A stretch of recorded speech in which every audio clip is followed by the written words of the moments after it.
निश्चित रूप से अमेरिका चाहेगा कि हमारी करेंसी मजबूत रहे, लेकिन दूसरे की करेंसी गिरे ये वो क्यों चाहेगा? पिछले साल रिजर्व बैंक ने मार्केट में खूब डॉलर निकाले थे। करेंसी का वैल्यू आपका गिरने लगेगा, डॉलर का वैल्यू बढ़ने। टैरिफ भी इसके पीछे जिम्मेदार है। डॉलर भी कमजोर हो रहा है, डॉलर इंडेक्स गिरा हुआ है। आपने सुना होगा कि जब हमारा देश आजाद हुआ तो 1 रुपया 1 डॉलर के बराबर था, लेकिन आज की तारीख में अब 1 डॉलर 90 रुपए से भी ज्यादा कीमती हो गया है। रुपए में आई इस गिरावट का क्या कारण है? पिछले कुछ दिनों में, खासतौर पर इस साल 2025 में आप देख रहे हैं कि रुपया लगातार डॉलर के मुकाबले गिर रहा है। यहां तक कि अब तो 90 रुपए प्रति डॉलर का मनोवैज्ञानिक स्तर, साइकोलॉजिकल लेवल भी टूट चुका है और बाजार में तरह तरह की अटकलें चल रही हैं कि क्या भारतीय अर्थव्यवस्था कमजोर हो रही है? क्या सच में रुपया कमजोर हो गया है? डॉलर के मुकाबले रुपए में गिरावट आखिर क्यों हो रही है? क्या निकट भविष्य में ये रुक भी पाएगी या 1 डॉलर आने वाले दिनों में 100 रुपए का आंकड़ा भी तोड़ देगा? क्या भारत की ही मुद्रा कमजोर हो रही है या फिर बाकी देशों की भी यही हाल है, यही हालात हैं? हाल में भारत पर अमेरिका का 50% टैरिफ कितना जिम्मेदार है इसके पीछे? और डॉलर के मुकाबले रुपए के कमजोर होने से हमारी और आपकी रोजमर्रा की जिंदगी पर क्या असर पड़ रहा है, क्या असर पड़ सकता है? आखिर सोना, क्रूड ऑयल और विदेशी सामान महंगे क्यों हो रहे हैं और एक्सपोर्टर्स यानी विदेशों में सामान बेचने वालों को कैसे जमकर फायदा हो रहा है? तो सवाल बहुत सारे हैं। नमस्कार, बहुत बहुत स्वागत है आप सभी का। नवभारत टाइम्स आप देख रहे हैं। तो इन सवालों को जानने के लिए, इस डॉलर और रुपए की खेल को समझने के लिए हम सीधा रुख करेंगे और स्वागत करेंगे शिशिर चौरसिया जी का, बिजनेस एडिटर हमारे नवभारत टाइम्स डिजिटल के। उनसे बातचीत करेंगे और इन सभी सवालों का जवाब जानने की कोशिश करते हैं।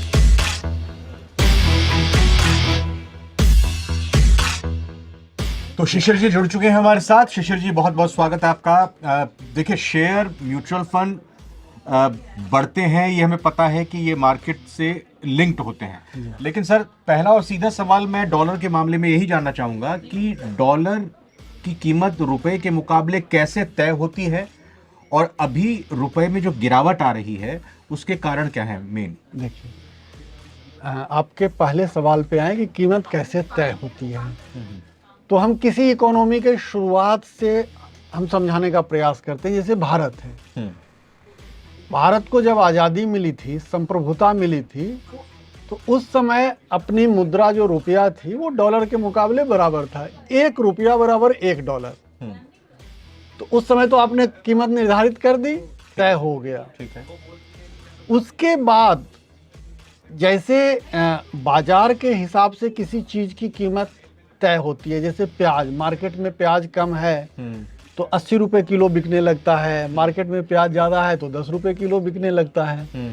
उसी हिसाब से करेंसी में भी, मतलब प्याज की तरह तो नहीं, लेकिन करेंसी मार्केट भी आपके इसी तरह से कि demand of foreign exchange market में क्या है, सप्लाई क्या है। जैसे आपको याद होगा, पिछले साल रिजर्व बैंक ने मार्केट में खूब डॉलर निकाले थे। डॉलर की सप्लाई बहुत ज्यादा थी मार्केट में, तो उस वजह से कीमतें थमी रही। इस साल, आपके अगले सवाल पर आएंगे, इस साल थोड़ा सा आरबीआई ने कम डॉलर निकाला तो डॉलर महंगा हो गया। तो लबोलुआब ये है कि करेंसी का value force of supply and demand of foreign exchange market. Foreign exchange market में जो फोर्स ऑफ सप्लाई है और फोर्स ऑफ डिमांड है। अब यदि भारत में डॉलर की मांग ज्यादा होगी, डॉलर की मांग ज्यादा कब होगी?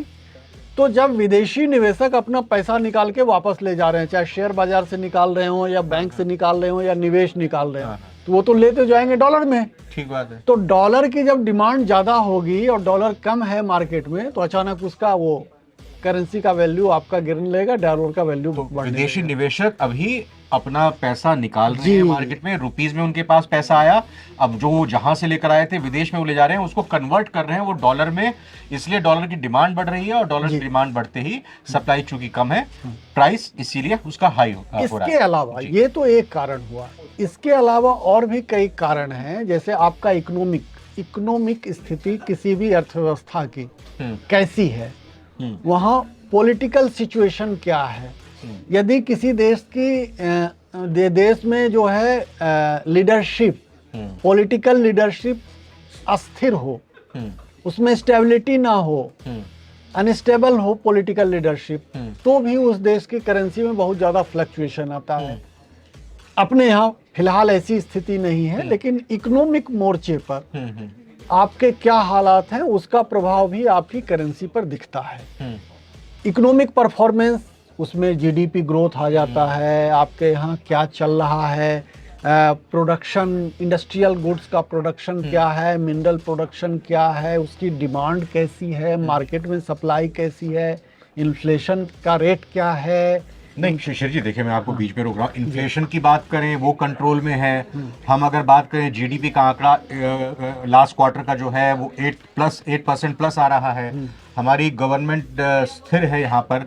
तो मेन क्या इंडिया के कॉन्टेक्स्ट की अगर बात हम करें अभी 90 रुपए पार करने का, तो क्या यही एक वजह है कि भाई जो विदेशी निवेशक हैं वो मार्केट से, भारत से अपना पैसा निकाल रहे हैं, या और भारत के कॉन्टेक्स्ट में अगर हम इसको देखना चाहें सर? मैं एक चीज और जोड़ देता हूँ, क्या टैरिफ भी इसके पीछे जिम्मेदार है? अमेरिका कैसे कंट्रोल कर सकता है? टैरिफ भी इसके पीछे जिम्मेदार है।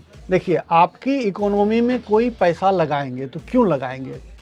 हर कोई आता है कि हमको 2 पैसे का मुनाफा मिले, ठीक बात है, 2 पैसे का लाभ मिले। तो आपके शेयर में पैसे कोई लगा रहा है, विदेशी निवेशक आके, तो सोचता है कि हम यहाँ 2 साल रहेंगे तो 2 साल में हमारा पैसा 1.5 गुना 2 गुना या जितना भी हो सोचे उतना हो जाए। शेयर किसी कंपनी का कैसे चढ़ेगा? तो जब उसके रिजल्ट अच्छे होंगे। रिजल्ट अच्छा कैसे होगा? तो रिजल्ट अच्छा होगा, उस कंपनी का परफॉर्मेंस बेहतर होगा, उस कंपनी का मुनाफा बढ़ेगा, उस कंपनी का टर्नओवर बढ़ेगा। ऐसे समय में जबकि आपका इंडस्ट्रियल प्रोडक्शन 13 महीने के लोएस्ट लेवल पर है। अच्छा, तो इस वजह से देखिए अभी Q2 के परिणाम आए। Q2 के परिणाम आए तो बड़ी बड़ी कंपनियां, मैं यहाँ सार्वजनिक रूप से मैं किसी विशेष कंपनी का नाम नहीं ले रहा हूँ, लेकिन बड़ी कंपनियां, ब्लू चिप कंपनियां, सेंसेक्स 30 की कंपनियां, उसके भी परिणाम उत्साहजनक नहीं रहे। जैसा विश्लेषकों ने कहा था उस तरह से नहीं रहे। तो इस वजह से भी विदेशी निवेशक सोच रहे हैं कि यार यहाँ तो पैसे लगाने का कुछ तो फायदा दिख नहीं रहा है। अच्छा, तो क्या करें, तो पैसे निकाल लें। तो अचानक डिमांड बढ़ेगी डॉलर की, तो लाजमी है कि उसमें थोड़ी सी कमी आएगी। अमेरिका का कंट्रोल कितना रह सकता है इसमें? भाई चूंकि डॉलर जो है वो अमेरिका में ही छपता है, हम या कहें कि अमेरिका की ही ये करेंसी है। अमेरिका किस तरह से नियंत्रित कर सकता है दुनिया में दुनिया के देशों की करेंसी को अपने डॉलर के मुकाबले? क्योंकि अमेरिका तो यही चाहेगा कि उसके डॉलर की बादशाहत बरकरार रहे और बाकी देशों की करेंसी जो है उसके मुकाबले में कमजोर हो। तो यहाँ पे अमेरिका का फैक्टर हम कैसे देखें? यहाँ एक चीज देखिए, अभी बड़ा अजीब हो रहा है। डॉलर कमजोर होगा तो दूसरी मुद्रा मजबूत होगी। ठीक बात है। हमारी मुद्रा कमजोर होगी तो डॉलर मजबूत होगा। इस समय इंटरनेशनल मार्केट में डॉलर भी कमजोर हो रहा है, डॉलर इंडेक्स गिरा हुआ है। अच्छा, तो डॉलर इंडेक्स गिरा हुआ है तो रुपया मजबूत होना चाहिए था, लेकिन क्या संयोग है कि रुपया डॉलर से भी नीचे, मतलब इसी साल 5% रुपये की वैल्यू में गिरावट आ चुकी है। तो इसको एक संयोग ही कहें कि डॉलर भी नीचे है, रुपया भी नीचे। ये भारत की करेंसी रुपए के साथ ही ऐसा हो रहा है या फिर दुनिया बाकी देशों की भी और की करेंसी बात करें? क्योंकि वर्ल्ड ओवर ट्रेड जो है डॉलर में ही होता है, तो बाकी देशों की करेंसी की क्या स्थिति है? हम जापान के येन की बात करें, युआन की, चाइना की बात करें, और भी देशों की मुद्राओं की बात करें, वहां पर भी क्या डॉलर के मुकाबले वो डाउन है? कुछ देशों की मुद्रा, चूंकि डॉलर का इंडेक्स कमजोर पड़ा है तो कुछ देश की मुद्रा मजबूत भी हुई है, क्योंकि सीधे सीधे वो इकोनॉमी को ये करता है। और जहां तक आपका पहला सवाल था कि अमेरिका चाहेगा कि हमारी मजबूत रहे, तो निश्चित रूप से अमेरिका चाहेगा कि हमारी करेंसी मजबूत रहे, लेकिन दूसरे की करेंसी गिरे ये वो क्यों चाहेगा? इसलिए नहीं चाहेगा क्योंकि दूसरे की करेंसी से उसको कोई मतलब है ही नहीं। और जहां तक डॉलर की बात है तो आप पूरी दुनिया में चले जाएं, कहीं भी डॉलर वहां की लोकल करेंसी की तरह चलता है। डॉलर का इतना भरोसा है, आप किसी भी भारत में चले जाएं, भारत में आप देखें कनॉट प्लेस में जो विदेशी पर्यटक आते हैं वो डॉलर, वो किसी दुकान में घुसते हैं और कहते हैं कि I have no local currency, I have dollar. तो दुकानदार कहता है कि welcome welcome welcome, we are accepting dollar, directly they are accepting dollar. तो कहीं कोई दिक्कत नहीं है। डॉलर की साख बनी हुई है, पूरी दुनिया में बनी हुई है। हमने तो कई देशों का भ्रमण किया, वहां हम डॉलर लेके गए, कोई दुकानदार लेने में कोताही नहीं बरतता है। लेकिन मेरा ये कहना है कि आप डॉलर में मत ये करें, आप लोकल करेंसी में ट्रेड करें, लेकिन डॉलर की बादशाहत बरकरार। ये तो खैर स्पेकुलेटिव होगा कि अब 90 के पार है तो 100 के पार जाएगा या फिर ये नीचे गिरेगा, लेकिन आपकी हमारे व्यूअर्स की आम जिंदगी पर डॉलर के मुकाबले रुपए के कमजोर होने का क्या असर पड़ रहा है और आगे क्या असर पड़ सकता है? देखिए, अब हमारा डॉलर मजबूत हुआ, रुपया कमजोर होगा, तो रुपया कमजोर होने से क्या, विदेश जो घूमने जाएंगे उनको पहले मान लिया जाए 20,000 रुपए खर्च होता था, 25,000 खर्चा हो जाएगा। देश के लोगों की बात करें, हाँ। विदेश तो घूमने वाले लिमिटेड लोग हैं। जिनके बच्चे पढ़ते हैं बाहर, हाँ। उनको अब पहले 20,000 रुपए फी भेजते थे, अब डॉलर चूंकि महंगा हो गया तो अब उनको 22,000 25,000 फी भेजना होगा। उनको रहने के लिए जो 10,000 रुपए में काम हो जाता था वो अब 12,000 में काम होगा। हाँ, यहाँ फायदा निर्यातकों को है कि पहले $10 का सामान भेजते थे तो मान लिया जाए उसको 800 रुपये मिलते थे, तो अब उसको 900 रुपये मिलेंगे। लेकिन देखिए, यहाँ खरीदार बड़ा श्रूड है। खरीदार कहता है कि अरे डॉलर तो तुम्हारा मजबूत हो गया है, रुपया कमजोर हो गया है, तो तुम जो $10 में देते थे उस पर डिस्काउंट दो, हमको 10% डिस्काउंट दो। तो 10% वो डिस्काउंट मांग लिया तो आपका तो बराबर हो गया। आपको चूंकि माल बेचना है, क्योंकि वहाँ दूसरा दुकानदार पड़ा हुआ है, बांग्लादेश पड़ा हुआ है, श्रीलंका पड़ा हुआ है, पाकिस्तान पड़ा हुआ है, वियतनाम पड़ा हुआ है, चाइना पड़ा हुआ है।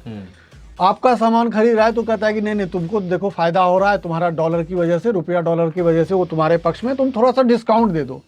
तो ये भी सोचते हैं कि यार मरता क्या ना करता, चलो भैया लो 10%, तुम नहीं 8% ले लो भैया, 2% छोड़ दो। हम जैसे नहीं दुकानदार कहता है कि नहीं भैया हम तो इतने में थोक में लाए, हमको 2 रुपया दे दीजिए आप, बाकी तो इसी तरह से कहते हैं कि भाई 2 रुपया हमको दो पैसे का दे दो, ठीक है 10% नहीं 8% ले लो तुम डिस्काउंट। तो इस वजह से निर्यातकों की थोड़ी सी कमाई घट जाती है डिस्काउंट की वजह से। लेकिन नहीं, हम विदेशी बाजार में हमारे निर्यातक बेहतर तरीके से अपनी उपस्थिति, आयातकों के लिए दिक्कत होगी भाई, आयातकों के लिए दिक्कत होगी, बात तो सही है। और हमारा तो आयात बहुत ज्यादा है, आपको पता ही है कि पिछले महीने हमारा व्यापार संतुलन जो है बुरी तरह से लड़खड़ाया है, तो आयातकों के लिए दिक्कत है। अच्छा, एक चीज और मैं पूछना चाहूंगा लास्ट में आपसे कि क्रूड ऑयल और सोने को लेकर भी कहा जा रहा है कि डॉलर अगर बढ़ रहा है तो इनके भी दाम बढ़ते हैं। इन दोनों का मतलब सोने को और क्रूड ऑयल को हम एक तरफ रखें और इसके अपोजिट में हम डॉलर रखें, इन दोनों का अपोजिट रिएक्शन होता है। मतलब अगर एक चीज मतलब सेम रिएक्शन होता है, अगर एक चीज बढ़ रही है तो दूसरी चीज भी बढ़ेगी। क्या ये सही है? इसकी वजह देखिए क्या है, जैसे हम आपको उदाहरण देते हैं, जैसे मान लिया जाए पहले $70 में एक बैरल क्रूड आता था, तो $70 के लिए हम 80 रुपए के हिसाब से हम 5,600 रुपए देते थे। अब वही $70 कीमत वही है और अब 90 रुपए हो गया, तो हमारा तो बढ़ गया ना खर्चा। $70 ही दे रहे हैं लेकिन रुपया में तो हमको ज्यादा देना पड़ रहा है, तो वो महंगा हो गया। उसी तरह सोना में है, सोना में मान लिया जाए कि $4200 या $4300 पर औंस है, तो पर औंस में यदि 80 रुपया कीमत रहती तो उसके लिए हम कम रुपए देने पड़ते, जब अब 90 रुपए हो गया तो हमें ज्यादा, जब उसको आयात कर रहे हैं तो हमारा तो आयात ही होता है, हमारा तो डोमेस्टिक प्रोडक्शन ना के बराबर है। हमारा लगभग 95% से भी ज्यादा मतलब कंजम्पशन के लिए सोना आयात ही करते, 90% के आसपास। कुछ सोना जो पुराना सोना है निकलता है, फिर उसी को रिसाइकिल करते हैं, और खदान से तो बहुत कम सोना निकल पाता है भारत में, मैक्सिमम हम तो आयात ही करते हैं। तो आयात पर निर्भरता होने की वजह से हमें दिक्कत होती है। जब हमारा डॉलर मजबूत होता है, रुपया कमजोर होता है, तो हमारे लिए वो चीज़ें महंगी हो जाती हैं। जी, तो उम्मीद करते हैं कि शिशिर जी की इन बातों से आपको ये क्लैरिटी मिल गई होगी कि डॉलर और रुपए में क्या कनेक्शन है, किस वजह से रुपए की कीमत डॉलर के मुकाबले गिर रही है, क्या कुछ आपके और हमारे जीवन पर इसका असर पड़ रहा है या पड़ सकता है। फिर भी अगर कोई आपकी शंका है, कोई सवाल है, तो कमेंट करके आप बताइएगा। आगे की वीडियो में हम उसके जवाब को पहुंचाने की, देने की पूरी कोशिश करेंगे। शिशिर जी बहुत बहुत धन्यवाद आपका। फिलहाल इस वीडियो में इतना ही, नमस्कार।